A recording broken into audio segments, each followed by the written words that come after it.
It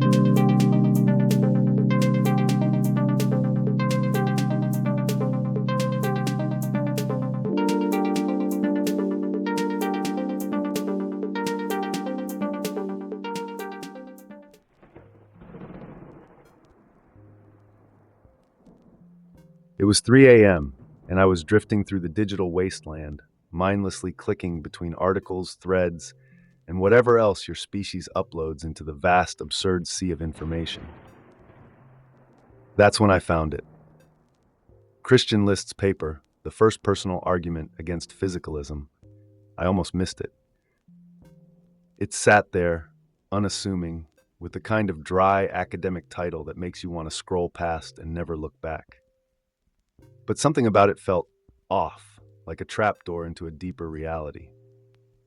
I clicked it, and before I knew it, I was sucked into an intellectual labyrinth. And now here we are, dear viewer, deep in the tangled mess of human consciousness, asking the most unsettling question of all. Are you really just a brain, or is there something more? Spoiler alert, physicalism is about to die, and it's going to be messy.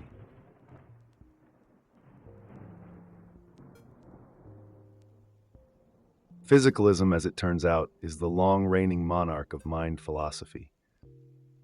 It's the belief that everything, your thoughts, your dreams, the weird sensation you get when you hear a song you haven't listened to since childhood, is just a byproduct of physical processes. It's the doctrine that you, in all your existential glory, are essentially an intricate meat machine running on neurons and chemicals. There's nothing more, nothing hidden behind the veil. The rest of the world, they say, from the stars in the sky to the thoughts in your head, is all reducible to atoms in the void. But let me ask you something. Does that explanation really capture what it's like to be you, in this very moment, living your messy, complex life? Does it really explain the fire burning in your mind? Yeah, I didn't think so.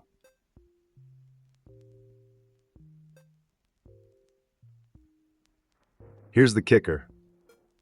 Christian List isn't just pointing out a flaw in physicalism. He's driving a stake through its heart with a deceptively simple but explosive argument. First-personal facts don't supervene on third-personal, physical facts. It sounds abstract, but stay with me. Supervenience is just a fancy way of saying that if all the physical facts are fixed, everything else should be too. Your thoughts, your feelings, your conscious experience. But according to List, that's exactly what doesn't happen. You can know every physical fact about a human being, their brain waves, their blood flow, the position of every particle in their body, and still know nothing about what it feels like to be them. Physicalism, in other words, is missing the secret sauce, the raw, subjective experience that makes you, you. And that, my dear viewer, is where the entire worldview collapses.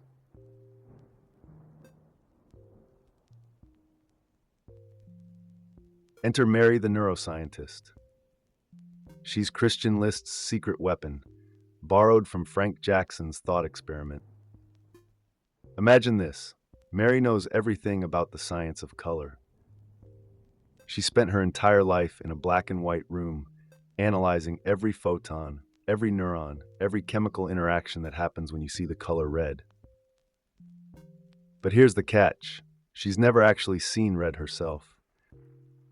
So, when she finally steps out of her monochromatic prison and looks at a ripe tomato, does she learn something new? You bet she does. Physicalism says she shouldn't. After all, she knew all the physical facts, right? But knowing everything about the brain isn't the same as knowing what it's like to experience something. That's the gap. The gap that no amount of atoms, particles, or equations can fill.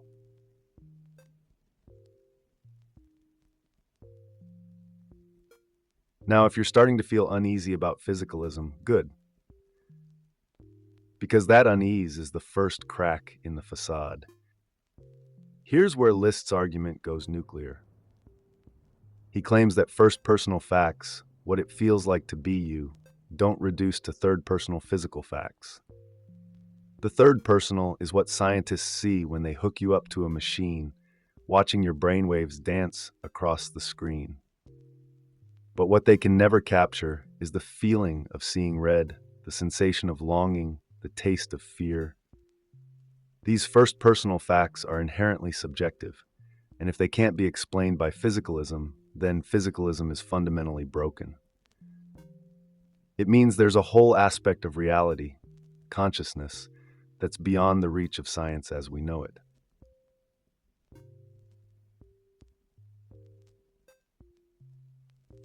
So here we are, stuck with a dead worldview. And it's not just Christian lists saying it. Thomas Nagel, yes, the guy who wondered what it's like to be a bat, made a similar point ages ago. Nagel argued that even if you knew everything about a bat's biology, you'd never know what it's like to be a bat. You can't reduce consciousness to biology, no matter how hard you try. This is a colossal problem for physicalism, and it gets worse the deeper you go. It's like trying to explain music by describing the grooves in a vinyl record. The data isn't the experience. The numbers aren't the feelings.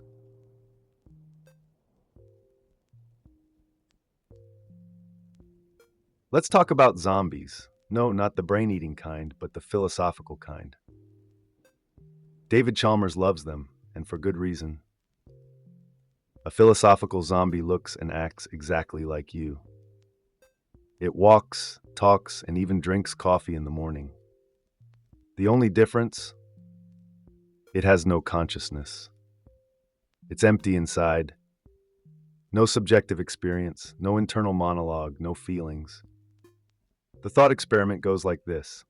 If zombies are logically possible, beings who are physically identical to us but lack consciousness, then physicalism must be false. Why? Because it means consciousness is something extra, something beyond just physical facts. Physicalism can't explain why you're not a zombie.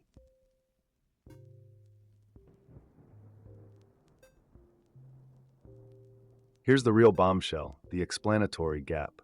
The philosopher David Levine coined this term to describe the chasm between explaining physical processes and explaining subjective experience. No matter how many fMRI scans we run, we'll never fully explain why consciousness exists. How can physical facts, describable by science, give rise to subjective experiences? Why aren't we just zombies? This gap is physicalism's Achilles heel, and List has shoved a dagger right into it. If science can't explain consciousness, what's left? Should we start looking beyond physics? Beyond materialism? That's where things get uncomfortable.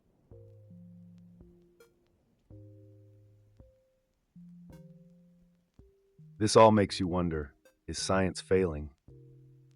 We've built entire civilizations on the idea that science can explain everything. But what if we're wrong? What if the deepest, most important aspect of our existence, consciousness, can't be captured in a lab? Should we be turning to philosophy, to spirituality, or even, dare I say it, to the mystical, to understand who and what we really are? After all, when the brightest minds can't crack a problem, maybe it's time to admit the toolset is broken. Is science just a blunt instrument when it comes to understanding the mind?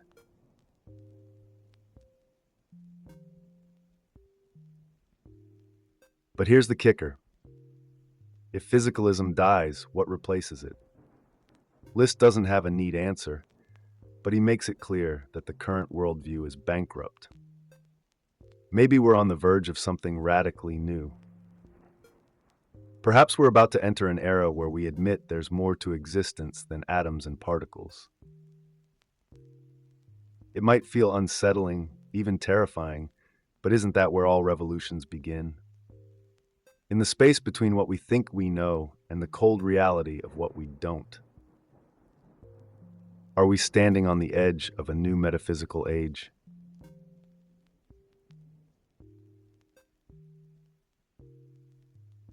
So now I turn it over to you. What do you think? Can you really believe that consciousness, your deepest thoughts, your wildest dreams, your innermost fears, can be reduced to mere brain chemistry? Or do you feel that there's something more to your existence? If physicalism is dead, where does that leave us? And more importantly, where does it leave you? I want to hear your thoughts. Seriously, drop them in the comments below and let's start a conversation. Because if List is right, we've got a whole new world to explore.